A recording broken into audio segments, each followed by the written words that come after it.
morning. Good Hi, afternoon. Garrett. Hello, Karen. Nice to see some new faces I here. know. Wayne's in the house. I love it. He's getting his flourishing on. Nice to see you, Dan, Jeff, Likewise. Mike Davis. Good Matt morning. Lewis is here. Hi, I know, Matt. right? I know. It's exciting. Matt. Exciting. I'm always double booked, but I'm trying to stay for at least part of this time, but delighted to be with you. Thank you for hosting this. Yes, thank you. Thank you for being here. So we have Ashish Kothari here with us today, and I thought before we get started, we would start with just a couple housekeeping things and a few announcements. The first announcement is there is an in-person Flourishing Summit being held in Cambridge, right, Matt? In March, I think it's 18th and 19th.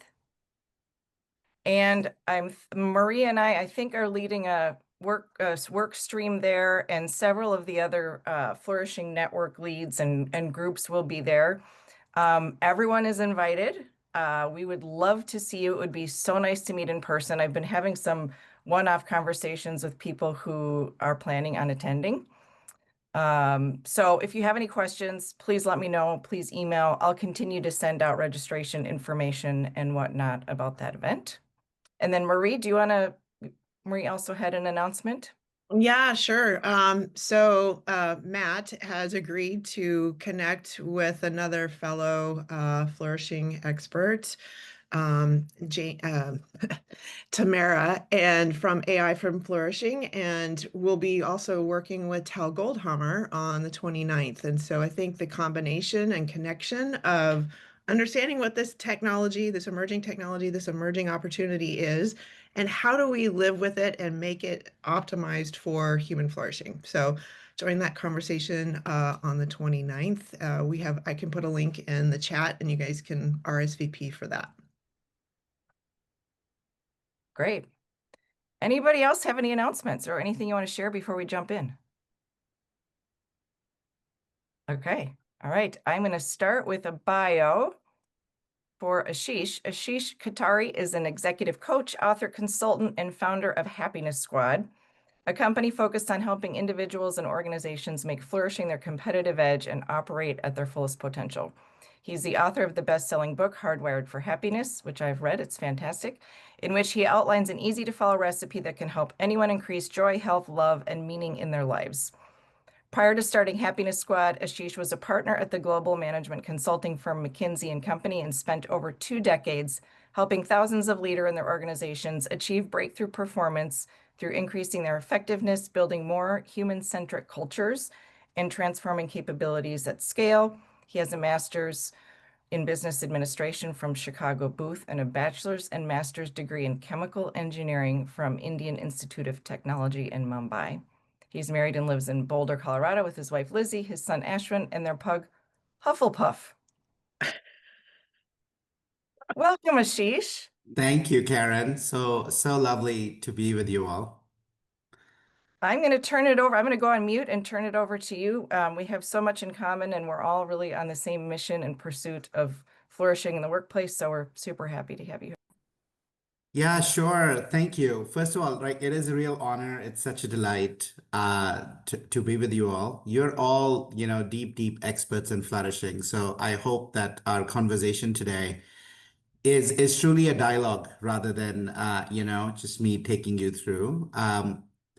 The contribution for me, to the field and the work that we've been doing was really originated through my time doing large scale operations transformations for almost close to 15 years and realizing that we actually had an approach and a frame that we used to do at scale human transformations, but it was in the context of productivity, right? Lean, Six Sigma, digital, and proven approaches where, over the last 30, 40, 50 years, we've taken 50,000 people, 50 distributed plants, thousands per plant, and taught them a way, new tools, new ways of working, management systems of measuring, and new mindsets and behaviors in the spirit of continuous improvement for our physical assets. And when I got into this field of flourishing and I started reading around individual and organizational work, I got curious and I started experimenting to say, what if we actually applied that approach to human transformations? Actually, not just transforming how machines work, but how humans work. And that's what became the core of the approach. So I'll share with you a little bit around. I'll share with you the core pieces of how we bring that to life. I also realized while we were doing this work at McKinsey that if you really had to create flourishing, if you had to prevent burnout, if you had to prevent holistic well-being, we couldn't just keep the interventions focused on the individual. We had to address the system because a big chunk of the stressors and the friction was actually coming from the way we work, not necessarily because people don't know how to meditate, or people didn't know how to practice gratitude, or people didn't recognize how important relationships were. They weren't spending time on relationships because they were too busy. And so we had to address the whole system. And most importantly, we had to actually span the whole organization rather than either give things to individuals and have them do work individually or do work at the leadership level. Because what I realized was the center of gravity for any organization around work gets done was actually the middle. It is not the top, it is not the bottom, it's the middle. And it's the middle, hence where all of the kind of operations transformations, we really think about the middle. And so we started to really make that be a part of our transformation approach in terms of how we started deploying this at clients, first initially at McKinsey, and then 3 years ago, I decided to start Happiness Squad because through the firm, I would probably touch the 1% of the leaders and probably 10% of the companies. But as you all know, stress, burnout is bigger issues for not-for-profits than for-profits. It's bigger issues for frontline than senior leaders. And it's definitely a bigger issue for social workers, doctors, teachers, therapists who can't necessarily afford to hire McKinsey teams to go deploy this approach. And I really wanted to create something that could be accessible and reachable to all these audiences. So that's a little bit around the thesis and kind of the why for the work. And it's also have a personal why behind it. I have a 15-year-old. When I left, he was 12. And looking at the data, I wanted my legacy for him really to be change the odds that there is only 1 in 5 organizations where he might be able to thrive, find meaning, not feel stressed all the time. So we said, let's see how many organizations can we work to transform and fill them with meaning, energy, and redesign ways of working. Yeah, so that's a little bit of the why. So let me share a little bit about the how. But let me ask and get any reflections on what I just shared first from you to see what resonates, any questions you have, and then we'll talk a little bit about the how.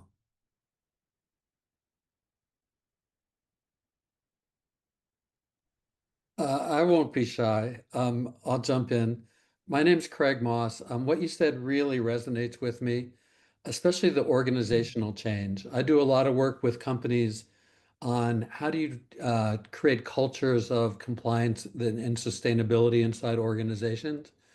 And I had the good fortune also, I met Karen, I think through Dr. Kathy Pike of Columbia. On the other side, I had worked to develop assessments that looked at how well companies protected and promoted the mental health of people. So I have the organizational piece, and then I learned about the individual piece. And what you said about the systems and individuals fitting within the system completely resonates with me. And I'm really eager to hear the more detail on this. Yeah, beautiful. Thank you, Greg. I guess I'll jump in also. Ashish, I appreciate what you're sharing so far. I'm looking forward to learning. This is my first time here. So Karen, thanks so much for the invitation, and look forward to being part of this group and meeting everybody here and learning more about the great work everybody's doing. But I'll say, as a therapist here in Charlotte, North Carolina, I work with other clinicians in counseling, as well as leaders in the area. And this topic of burnout, as you indicated, is very, very high. And my familiarity is with Christina Maslach's work. And so kind of anchoring off of that, the approach that I've taken to try to help them out, I'm eager to learn more, because myself, I've experienced burnout in my career. I mean, it's an occupational hazard. It's not a question of when, not if, but when for I think for mental health therapists. And so eager just to learn more about what you have to say Yeah. today. So And I thanks. love your always hope. Thank you. That's the name of my One of the podcast. biggest drivers that drive burnout is people lose hope and become cynical that nothing can change. So thank Yeah, you well, thank you. Yeah, it's the name of my podcast, and it was a promise I made to myself when I started the show 7 years ago, was to resist that cynicism and to choose hope. So yeah, I appreciate it. beautiful. Thank you. I'll jump in too. It's my first time here as well. Hey everyone, Mike Davis. Mario, appreciated your comments because I do my own coaching work and then also work with a nonprofit called Mindshare Partners that focuses particularly on workplace mental health. So do some similar sorts of work, destigmatizing, normalizing mental health in the workplace, but then also really taking a look at what are the workplace factors that impede people from having work be an uplifting experience, right? At its core, work should be something that allows us to thrive, not sort of eroding our well-being. Yeah. And I'm curious, Ashish, maybe you'll get into this, but I think one of the main tensions we end up seeing, even from leadership teams, is sort of this sense of, well, the work has to get done. Yes, workloads are high, but if we don't do this, we won't. And then there's a whole litany, right? Be profitable, grow like we want to, be able to provide sort of the benefits and resources and perform, that people are looking for. There's a whole litany, and often there's this sense that it's outside of our control. It's even talking to the CEO. Well, I work with this bigger conglomerate, or the board is driving this, or that sort of thing. And so, interested to hear. We always try to push sort of the both and that actually supporting your people will drive the sorts of ROI, and we're seeing more research behind that. Whether it's some of the interesting Oxford work on the return on well-being and those sorts of things. So, interested to hear you speak on that. Yeah, and I'll cover it. Part of it is, Michael, is, we're very much, 3 years in, right? If we have to help be successful collectively in creating workplaces that don't have the numbers that we see today, right? Where 20% thrive, 60% are burnt out, 22%, 60% feel stressed, 22% are burnt out, 15% of frontline find meaning. If we have to be successful, we have to actually equally think about what will help them, but more importantly, our go-to-market. Who are the people who will actually really flip the odds, right? And I think we've made a decision along the way, and I'll share that a little bit with you on our go-to-market that we're choosing. Over the last 3 years, I've had 350 conversations with leaders on this topic. And only after reading Seth Godin's book, All Marketers Are Liars, Tell Stories, did I decide that I think I'm going to do something different than my last 3 years. So I'm happy to share that with you. Amazing. So let me share a little bit around both the frame that we use and the how. Most of this should be quite familiar to all of you. But it's just it's a way we articulate, right? As I said, it's as much about like how we communicate the story. So my entry point for most of this work is usually CXOs, heads of function, heads of businesses. Sometimes it is chief people officers, but almost always it is somebody who wants to lead differently. And my conversation with them is both a glass half empty and a glass half full conversation. The left-hand side is a glass half empty, which my challenge to most leaders is if your targets are higher than this year, which I often ask them, and they are, and their conditions are harder than last year, my invitation to them is to consider what are the ways in which you're thinking you're going to meet those targets in the face of fatigue, exhaustion, burnout, and disengagement. And even if those were not true for you, higher targets and the harder conditions require you to work longer. And do you have those hours? And so this invitation to think about maybe there is a different way we need to think about it. And obviously the right-hand side results you all will know pretty well. We know from science that flourishing organization drive higher performance.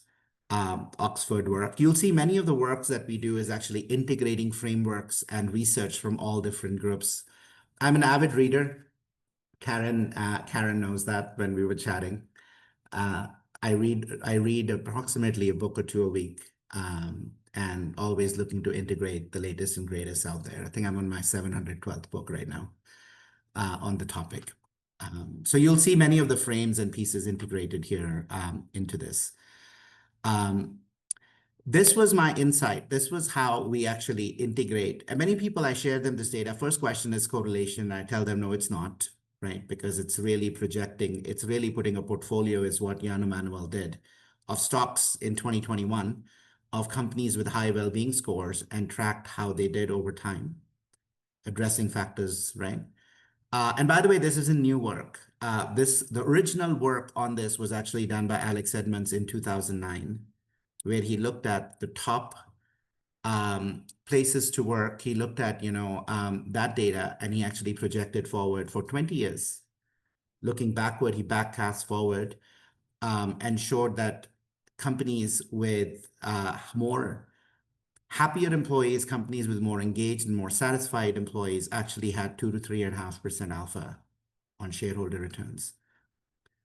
And so people say, like, where is it? How can we explain it? Can we figure out a way to explain it? And I think that's where what we did was I actually built a model. This is a model that most Lean, Six Sigma, 80% of factory leaders will know this, because this is how we think about physical assets. So if I have a line, if I have a fleet, if I have a server, you're always looking to optimize what's called OEE, right? Which is the equipment operating at the fullest level? And there are typically 3 losses. There are losses of availability, which is the machine down because it's we didn't maintain it, and so it broke down, or is the facility not scheduled? Well, they're the same for people. Attrition and absenteeism fall into this bucket. When we lose people and there are not enough people in the stores, we saw that in the midst of COVID, right? Like there's a fundamental impact on throughput. When it came to performance, it was all about, are our operators trained? Are our machines working well, where they can give the output? So if it's supposed to produce 100 units an hour, is it doing 100 or is it doing 80 or 60? Well, the same losses exist for humans, right? At the individual level, if people don't find meaning at work, or they're stressed, or the worst today, which is they're in back-to-back meetings, which almost everyone is, we know there is a load on our cognitive ability, there's a load on our performance. And then we also know at the individual, as a team level, which I saw all the time in my 17 years at McKinsey, conflicts, collaboration, and psychological safety were big drivers in creativity, innovation, but also just meetings. 20-30% of meetings that were just wasted was the standard number we always got when we asked people, what percentage of your time is actually effective versus ineffective?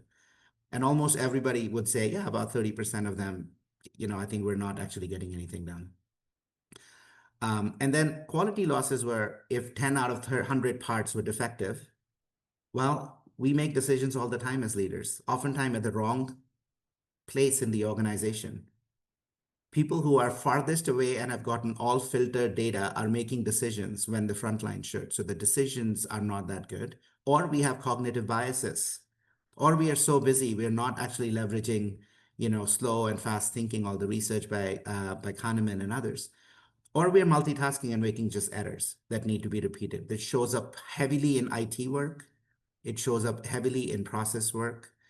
And so we really said, so what we did is we actually built a model that looked at approx 1650 research on each of these components. And we built an instrument that allows us to actually, at a team function organization level, quantify at what potential are their human assets operating and the biggest drivers of losses, so that the program that we design allows us to actually address the biggest losses.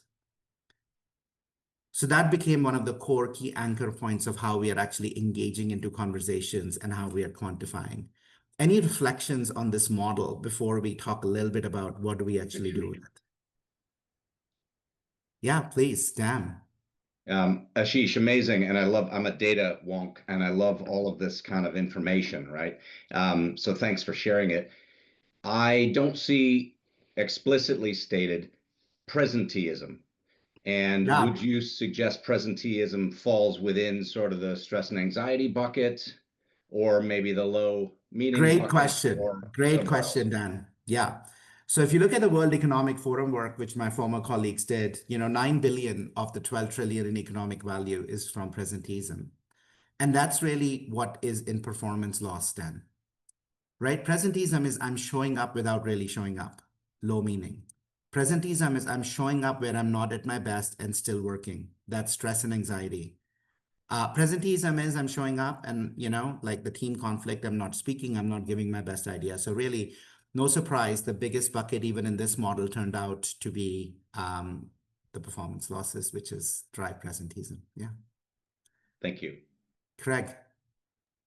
Yeah, one of the things that we saw in our work with Columbia University and OneMind was risk assessment of the mental health risk to people in an organization varies radically based on their job. So example, in the insurance industry, the finance people have a very different risk than the salespeople, very different from the claims adjusters. Do you take that type Absolutely. of factor into account? Yeah, we don't. We put it as a quality of decision making, Craig, but that's a great point. I think there is a way to refine the impact on the decision. So like this model is just about the humans, right? Of like, if you spend 10 million on people, really how much of that are you actually getting? There are factors that these drive outside of the people. So like as you mentioned, risk of bad decisions on the business. There is also the positive side, right? Jane and Kim, when I talked to them at Michigan, always said, Ashish, I'll tell you, I really like the model, but there's an issue with this. Flourishing is about positive deviance. This seems to be about loss prevention. So there are also spillover effects into creativity, innovation, being able to really hire the top talent who wants to work at a place where they can be at their best. So that's not captured in here at all. Okay. So those are all kind of over and above factors that they that drive the impact. Yeah. Great. Thank you. Yeah, of course. So this is something that we built. We actually have a survey that we actually is live on our website. So we made a simplified version of it. So this has approximately 55 questions. We have a shorter 2-minute version of it that any leaders can take, and we're really using this as an entry point for people to say, go actually look at the business case for Flourishing for you. And there is a real economic case rather than just a humanitarian case. And hold on to that point that I said, because I've been actually also changing how I talk about this. What I've decided to change how I talk about this after my 350 plus conversations. Sydney, you had your hand up. Lovely to see you. It's great to see you too. Finish your thought and I can jump in with a question. No, I was done. I'll hold on to that for when we end. Okay, great. I might be jumping the gun here. But a couple of thoughts. I can see how these don't feel entirely me-see because I could imagine how stress and anxiety lead to absenteeism. So I guess when you think about the approaches to how you would solve for each of these buckets, is there overlap, and why, I guess, like what was your thought Great in question. separating them how you did, even though they do overlap? I think it's a wonderful question. Thank you for asking that. So two things. I think number one, of course, there is overlap, right? Because we all know things are not as messy in the world as they are, right? And yet what we try to do on this one, yes, stress and anxiety or low psychological safety or team conflict will be drivers of attrition and absenteeism. One is backward looking, one is forward looking. So where it is today and where will be the impact longer term. So for sure, we can predict based on numbers what it should look like in the future, yeah? But I think more importantly, what we tried to do here was when we looked at these, we specifically looked at productivity measures from these drivers. So we didn't say if people have low meaning, how much higher risk is there for them? We are actually getting actual numbers from clients on attrition and absenteeism. But what we are looking at is for those who find more meaning at work from Amy Wrzesniewski and Jane Dutton, how much more productive are people? Right? How much more, like we looked at Adam Grant's work on the call center study that he did. Same with the story on stress and anxiety. So these are all like to try and not have those in the calculation, we try to keep these specifically on productivity. That's a helpful context and tiering in the specific measure that you're tying these two makes sense. And then the second question I had was, is the goal to get everyone to 100%? Because I can imagine, especially if you're starting at 40 or 30, that is going to look different vastly in terms of feasibility, sustainably and resources available. How do you calculate where they should end up? Yeah, great question. So almost, I would say let's at least shoot to get to 70 to 80. That's where all our physical assets operate. But, for me, it's less important about where you're going and where you want to go this year. So progress over perfection, even a 10% lift on an organization that spends. So I was approached by a bank. They have approximately 50 billion under management. They have about 5,000 people. My estimate, their IT group reached out to me, which had 500 people, right? I did a rough math, and that's approximately 80 billion they spend on people. A 10% improvement is $8 million. It's quite big. And so, I think this notion of like starting with where you are, but even more than the numbers, Sydney, what we are trying to do is organizations are overwhelmed, leaders are overwhelmed, and there is very little appetite from the front line on doing things that just because somebody at the top says so.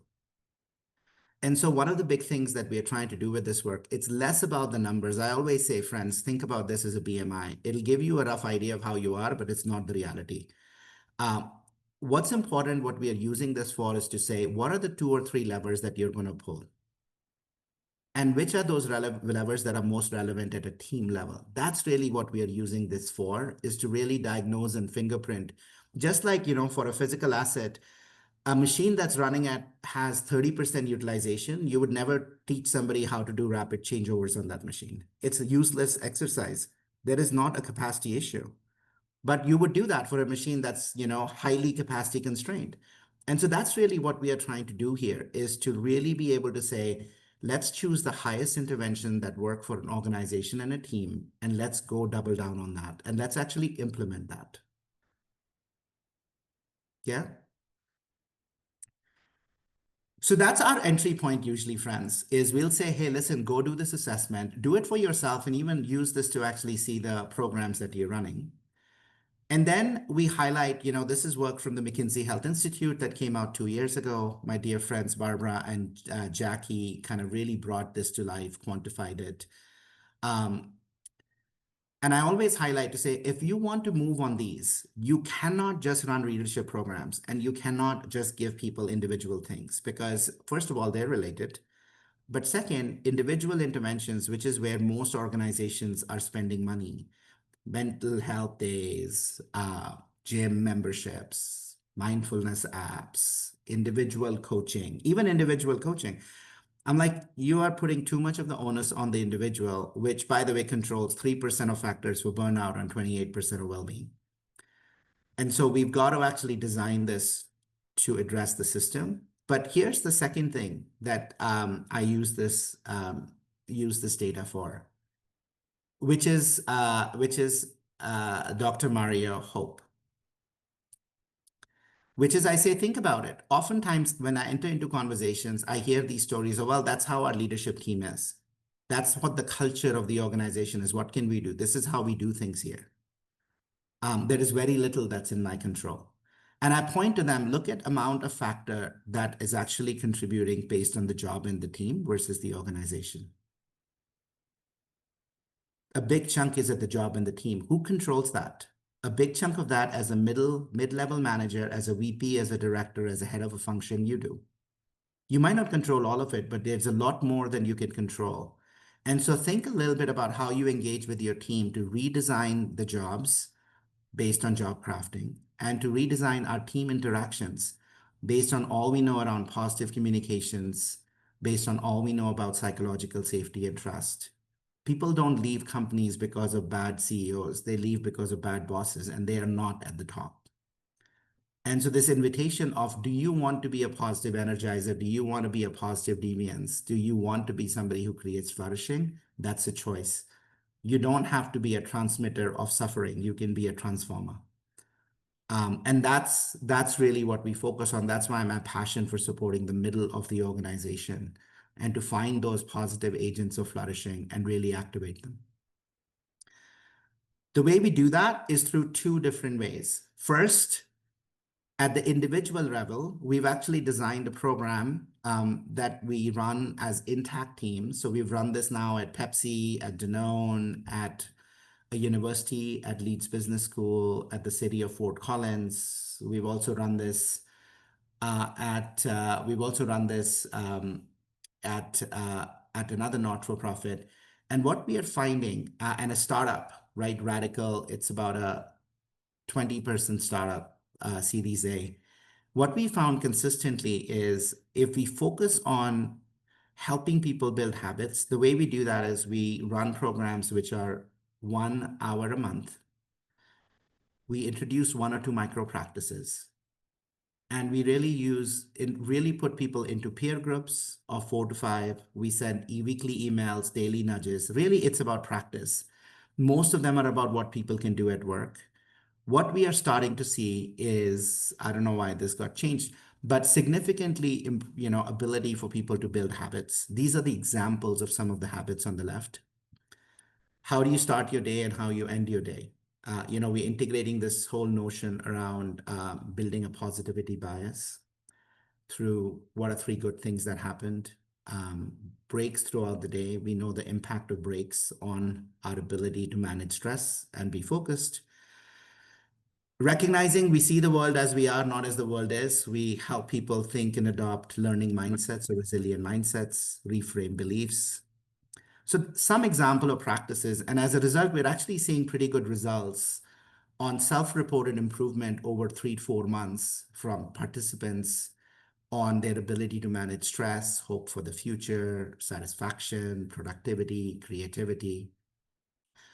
And so it seems to be working. And what frankly people appreciate the most is just at least, it's a sad state of affairs, but at least even once a year, once a month to connect as humans and actually check in on how we are doing, rather than how the work is doing, what the goals are, what the gaps are on performance. And really having open, vulnerable conversations around, are we able to implement, what's getting in the way? We learn from each other who have learned something new. And so the idea is around keeping people in practice. That's what we're doing as part of this program. That's on the individual, and I'll share a little bit about what we're doing at the organization level next. But any questions, reflections on this kind of an approach? We consciously stayed away from let's do 2-day retreats, let's give you a digital course. We have a digital course, but rather than just give people that and say, go do it on their own, people don't have the time. But people can find 60 minutes once a month to collect as a team and practice. Jeff. So I'm trying to think of a way of asking this question without sounding cynical. So you'll have to excuse me. Maybe it's all my time as an HR professional. Not at all. No, I'm fascinated by the topic of expectations. Yeah. And how I believe that a good portion of our challenges are based on misplaced expectations. Yes. And it's for us as employees, but I also think employers foster misplaced expectations in terms of value statements and mission statements, and talking about using words like family and friends, and then we make hard business decisions and our expectations feel as though they're violated. So I'd love your reactions to that. Yeah, I think expectations is I think it's very well put, Jeff, right? Whether the emotions we experience are directly related to the expectations we hold about people or events, right? If things go better than we plan or our expectations are lived into, we experience joy and satisfaction and calm and elation. If they don't, we don't. So expectations come from beliefs. Expectations come from how we communicate and what we say. And that's why that's a key important of awareness in here. I think I'm very, very particular in terms of when we run these programs with leaders. We often say, run this because no matter who you are, there is a lot happening in the world that's actually putting a pressure on you. So make this program about supporting people and bringing them and helping them build happier habits that help them be more resilient, adaptable in their day-to-day life. And of course, we don't live in a severance world. So if they're adaptable in life, they'll be adaptable at work, yeah? And so that's the point, Jeff, that we always highlight. So we do talk about awareness. I think, and then you'll see in the organizational work, one of the things that we explicitly start to cover is this notion of, as when we look at the data I was showing you on the OHPI, we actually are moving towards helping each team at least once a month look at that data and have a conversation on what's getting in that way of that team. Mm-hmm. Is it misaligned expectations? It's overloaded plates, it's lack of prioritization, it's lack of role clarity. So they can actually start to make a shift in that. Yes. Right. Yeah. I think that's a little bit of how I think what we are really trying to do is take programs that are top down and I know the answer to you know the answer. Let us bring the research to you. Let's bring the data to you. By the way, this is a model which McKinsey, we had at any point 30,000 teams, 30,000 teams running in the world. Every team, every month actually got data like this. It was different. It was not this model, but we had a method. Every month, the teams got together and said, "How are we doing? Are we flourishing? How many hours are we working? Are we having the client impact? Do we feel we can work at our best?" And they decided what they were going to shift, because we knew from all the research, flourishing teams had higher client engagements, higher client impacts, all of that good stuff, right? And so that was just something that we instituted. At the firm. I think this is possible. It's just not reality right now for so many organizations. No, and I've been blessed to work for some fantastic companies. And what I like about what you're saying is I really believe that this starts individual relationship at a time and then working with individual teams. I think where it gets difficult is when you try to do it at a macro level for It a doesn't work at a corporation. macro. It doesn't work. I think so. You're absolutely right, because different people are at different levels of belief on this. And if you just run this as one more thing to do, I think you do more harm than good. Yep. Right. Yep. So I think for us, our entry point is conscious leaders who truly say, I can read actually a text of one of the clients, which literally covers the exact use case. She's like, my leaders are dealing with a highly toxic environment. I want to give them the skills to learn to dance in the rain. I don't want this to affect their personal lives. Teach them the skills that allow them to be more resilient, more adaptable, because they need it. They're trying to do the best. I do not want the organizational culture to seep into my team. Right. And really, that's the individual component of it. So I'm not trying to reach out to chief people officers and say, hey, go run this program for 10,000 people. I'm really not. I think I want leaders. And I think once we find those leaders who want to, then then other people say, I want to use this too. Excellent. I had a question. If I can jump in, piggybacking off of Jeff. So first, Jeff, I just want to know, question for you, which emotion in Riley's head are you? Just so we can all be clear. I so appreciate you picked up on that. We all want to know. I guess we all have to take turns. Someone's got to be anger or joy or sadness today. So yes, so just want to absolutely. Do you have kids? Do you have kids, Mario? Or I have four. Personal? Yeah, I have four boys. Yeah. Got so 21 to 11. So yeah, so we watched those movies very, very much. So love it. Started to derail the conversation. But Ashish, I guess the question that piggyback, and maybe this is what Jeff was saying, is that there seems to be a balance in terms of like wanting to have these mental health check-ins, which I know is so important for people, and what you're proposing in terms of going together as like a group, having these check-ins, and so that builds a sense of cohesion. It helps to reduce all the burnout rates that you're speaking about, and just encourages more flourishing. And we know this, right? Obviously, like relationships are relationships, whether it's marriage, team organizations, work culture, like people are looking for connection. And especially in this fragmented world, we're looking for those moments. And so it's great to be able to Yeah. offer that through a very clear program of what you're offering. I guess my question would be in the counter of that is like, with work, does this make it harder to have those hard conversations, or does it make it easier to have those harder conversations in terms of accountability?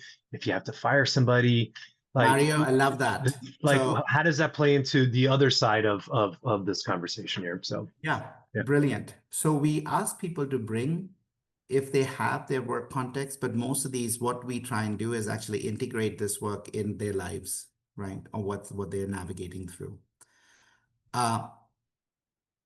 We don't stop at that. And I think this will help address that. So if all we did was this, right, we're basically doing the same thing, which is we're again putting too much on the individual. So in addition to this, what we actually run, I'll give you an example of this comeback. What we actually run is a second program for all people leaders. And this program, what we did is we curated components from all the leading work at Michigan, from Harvard, from Oxford, and from all the 700 different books, right? Things that I found. But it really became this model called Pearl. It's an organizing framework more than anything else, friends. And I have to attribute my wife to the clever Pearl would. We were sitting in Costa Rica. I had a framework based on my research at the firm, which had these numbers, but that's not what we kind of called them. Some of them I had meaning, and I had, and we were sitting, I said, come up with something. And she said, what about Pearl? And, the story that I talk about Pearl is oysters have an ability to turn irritants like sand into pearls. Our workplaces are filled with irritants in terms of interactions, oftentimes with bosses, colleagues, superiors, suppliers, and customers. And these 5 skills are about actually not avoiding suffering, but actually, suffering well, are about helping transform these irritants into something of value. And so these 5 components show up. They show up in Marty's work. They show up in all the work at the Center for Positive Organization, which is how can we teach people, how can we teach leaders to integrate meaning into what people are doing? Why do we accept that work is just a way to earn a paycheck? Let's at least try and integrate. So we use job crafting and strengths work here as a way to integrate more meaning. Energy, we integrate work from positive communications, Julian Miravel, compassionate work, Monica, and of course, Jane's work and Kim's work around energy. But we also integrate work from how to have constructive conflicts, how to give feedback in a way that is humane, in a way that grounds it in the problem or the behavior rather than the person. To your question, that's how we enable that. Awareness, which we have now changed to adaptability. We really help people learn all the key pieces around below the line, above the line, conscious leadership work, and learn how to shift mindsets as teams. In relationships, we help integrate the work from Amy Edmondson on psychological safety, Stephanie Johnson on inclusion and belonging, and trust as a way. And then on the life force, we really integrate 3 components of work, components around making stress an ally, the work from the Energy Institute around different zones of energy, how we can increase our well-being. But we also integrate work from neuroscience and works around deep work. How do we create breaks in our day, and decision biases, the research we were doing at McKinsey on cognitive biases we fall into, and we can override that. Now that's a lot. So how do we make sure that we don't literally drown the patient while trying to give them water? The way we do that is we go back to the survey and we actually look at which of these will really make the difference. And those are the components we focus on.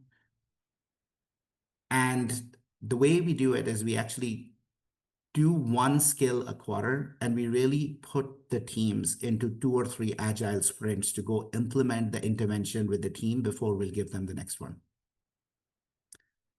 Jana, you had a question. Yes, thank you. So I work in a steel factory in Germany, and when I read your model, I stopped at the energize aspect, and I was asking myself, how do you sell this to people with a very technical background that um, maybe wouldn't understand what you mean, or maybe think it's too soft or too um, esoteric, or people who don't know so much about people who come from a technical background and don't know so much about like psychological models. Yeah. I love that. So, Jenna, I think two ways. I think the piece you might have missed when we started initially, when we do this work with like frontline, I think this, first of all, immediately speaks to them, which is a model that every factory worker would be familiar with and every supervisor, right? And we just say, take care of your people the way you would take care of your machines. And some people actually bristle at that to say, wait a second, are you talking about why are you comparing people to machines? And I use it intentionally. I say, listen, the reality is we actually, if we start to treat our people as assets and as carefully as we do our machines, maybe we start to not treat them as assets using sticks and carrots to incentivize and promote. And so I think that'll be a step forward. Once we do that, then we can think about how do we really truly transform them as the sources of innovation rather than just resources to be harnessed. But I think to me, this is where we go. And then I think, Jenna, on this work, look, nothing tells better than stories. So if you look at Sean Quinn's work at Michigan, a lot of the work they've done is actually with production. And so stories of how we communicate with each other, and the impact it has is what resonates. Actually, it resonates even more because, this is at the heart of lean. So, think about lean. Lean works because you really harnessed every person in the plant to come up with ideas and say, how can we improve? The questions we ask them, Jenna, is how can we improve our production? It's not that hard to shift that to say, how can we improve our working conditions and how we are doing? How can we support each I'm other? fine with that, and I really like your comparison to technical assets. I was just about this word energy or net Yeah. positive energy because maybe people don't get it or don't take it seriously. That was my question. I am with you. Yeah, I think Yeah. the question I ask people is, are you excited to show up to work, and do you leave work drained or energized? That's the simple question. Great. Okay, thanks. Right? And if you're Yeah. excited to show up to work, that you're energized, if you leave wanting to tell stories about the amazing things you achieved, that's what we're going for. Okay, great. So these are just some results from the work we did at Google around kind of how much these modules are kind of resonating with them. We don't unfortunately have data on mental health outcomes. They don't share that. But this is the kind of individual work. Just looking at time, because I want to leave time for questions, I'll just share kind of an implementation approach that we actually end up using. So what does it actually look like in practice?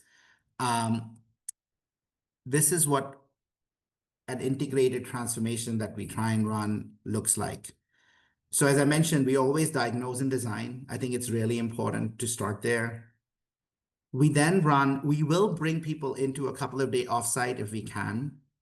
The reason to do that is not to train them on anything, but to fundamentally shift this core belief that people have, right? We want to shift the core belief that people matter because it's the right thing to do, not because it drives profits. We want to shift the core belief that business is not about shareholder supremacy and purpose, but business has shareholder supremacy or shareholders. It is about a higher purpose. Why did you start the business? What gets you excited to show up here? Imagine if that's really it's awareness work that we're doing in that offsite. And then we will actually sequence the interventions one per quarter with time for sprints. We'll also take a team and actually do monthly sessions on Rewire, which they're working on their individual while they're working on the system through the interventions above. Going back to your point, Jeff, you asked this question towards kind of accountability and expectations. Mario, you also had a question, right? So like, we also don't shy away from saying, hey, listen, there's a bunch of systemic things that you have to address if you want people to flourish. If you don't have role clarity, no amount of training is going to help you do role clarity. You have to get in a room and clarify roles, right? If you have a struggle between central versus regional, and by the way, no HR org will do that for you. As an operations team, you got to figure that out. If you have no time, you're drowning in meetings, you got to redesign your meetings. You got to look at the efficiency of your meetings. You got to go do that. If you have 15 priorities, start by thinking about which of those priorities matter. So we really highlight these structural factors, and we, either if they need our help, we can help them, but we say, listen, you've got to address it. And then what we are now building is actually a continuous listening backbone and a platform that will take all of this and further personalize and scale it at the individual level. So as teams, they can actually start to harness and do this work. Yeah, let me stop sharing this. And there's Dom, you had a question, and Julian. Dan, you want to start? Certainly. Thank you, Ashish. I wanted to refer back to your slide 15 when you speak about awareness and building resilient mindsets. One naturally, at least I took that as an individual pattern of thinking. Yes. Did you bring it more widely to the organizational pattern of resilient thinking insofar as indoctrinating Dweck's work on growth mindset, perhaps celebrating failure as a portal for learning and growth and things like this? Absolutely. So I think the way we so we have an individual component of this in the rewire, but when we do this at teams, what we're really highlighting is two factors, Dan, exactly as you said. So there are 7 factors that I found in my research on adaptability at McKinsey. Growth was one of them. The other one was expert versus curiosity. Curiosity is a learning mindset. Agent versus victim. Abundance versus scarcity. So we really introduced these 7 frames, and one we actually highlight, and we leverage the work around the complexity work, right? And how we are triggered and we fall into anti-learning. So we ground the awareness in somatically and emotionally and the stories they're telling themselves so they can shift. But what we also introduced is, leveraging some of the learning from the 6 hats thinking to say, imagine when you're running into a complex problem, each of you took a different mindset. And instead of saying it can't be done, actually started engaging in a dialogue around what's possible. What do we have present? What do we need to learn? What is the smallest thing that we can start to do? And change the dialogue that you're finding yourself in. That's how we're actually implementing it at the organization level. Julian. Thanks, Ashish. I'm trying to figure out how to position this as a question. Probably the biggest question is, Excellent. the ability to have a conversation with you after the fact, because you've sort of gone all over the ground that I spend my energy on dealing with clients. And at the risk of turning Marie and Karen and getting their eyes to roll, I'm going to get onto my soapbox around accountability, because I think this is where I'm trying to figure out the question. There's an interesting feature here between responsibility, in other words, the individual's feeling, sense of responsibility, care for themselves, all that sort of stuff, and accountability is I'm being held to account. And I was intrigued. I go all the way back to the very beginning when you talked about middle management as being that issue in the organization. And I think there's so much here that you've brought together that sort of reinforces the need for accountability, the need for people to be held to account, for executives to hold the middle management to account, middle management to hold the managers to account, to enable their employees to flourish. Absolutely. And I wonder if you've, I think I'm really repeating what you've been saying, but it's an interesting dynamic, and how you balance between the sense of responsibility for leaders to step up and care for their people versus being held accountable to step up and care for their people. Yeah. So it's captured actually so when we do this work, I'm going to give you an and answer. Okay. This is where I'll come back to what I started with of what we have changed. So we have a set of principles. Julian, to your point, one of the key things we're trying to create as we do this work is we say, listen, make this about grounded in performance, actually tied to incentives. where we measure the health of the teams in addition to performance of the teams and the leaders, and integrate that really into how you promote, how you reward, etc. So I think that's a little bit of how the responsibility, accountability comes in. But here's where I will tell you. What I also realized from my 350 conversations is we all believe, how many of us believe performance, flourishing drives performance? Show of hands. Right? I always talk about this, it's as clear as the earth is round. But yet, why are we not seeing traction? Why are we not seeing mass scale adoption? It's the same reason why we're not seeing traction on climate change, right? Everybody knows where we are, how close we are to irreversible damage. But yet, we don't have the will to act. And so my first 3 years and 350 conversations were actually saying, look what I discovered in the research, and all of this work needs to actually shift. And everybody nods their hand. Nobody nods their hand to actually do the program. Not many organizations will implement those principles. They will just say, why don't you just run the trainings? Leave the principles to us. And this is where I think our, yeah, exactly, Karen, right? Which is, it is not a lack of information, right? And insight must lead to action. You know what, this is where I read across a lot, because really this is what I've dedicated my second half of life to. So Seth Godin's work, I come back to that. Here's what Seth said, which really resonated with me. Seth said, 90% of the people don't change their worldview. And I think you'll all agree. Today, we are in a world where 90% of leaders think shareholder primacy matters. They believe performance requires hard work and hustle.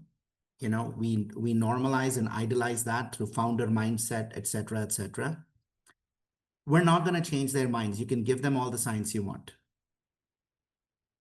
We can give them all the humanitarian reasons for why this is the right thing to do, and we're not going to change their minds. But here's what Seth said. Go talk to people who share your worldview. People like Bob Chapman, who says everybody matters because it's the right thing to do.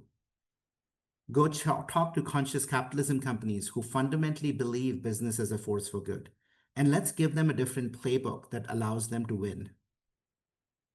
That's what we've done, because it's those organizations that will buy into these principles. It's those organizations that will actually want to address the work.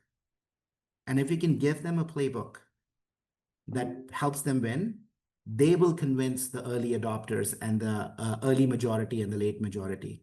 And so we have literally focused all of our go-to-market efforts on finding those companies and basically showing up and saying, we want to help you win because we want you to change. We want you to write the future ways of working and inspire others. But that's how we're addressing accountability and responsibility. We are going to people who already believe it's the right thing to do, Julian. That's one of the most practical things I've heard. Thank you, Ashish. Yeah, I'm not trying to convince. Seems so obvious.